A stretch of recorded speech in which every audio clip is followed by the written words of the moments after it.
वाचिप्पा rice बस्तीको chicken soup अचार हाम्रो डिकन बाउ हामी माम खाइँदैछ यहाँ जय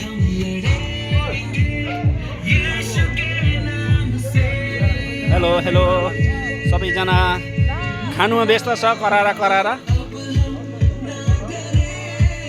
परमेश्वरको महिमा भएको होस्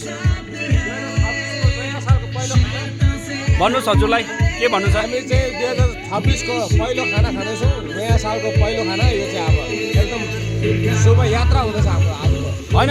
खाना त छैन त खाली छ त नि तपाईँको खाना एकदम मिठो थियो टेस्टी एकदम दामी टेस्ट लिएकोले गर्दा शेष पनि भइहाल्यो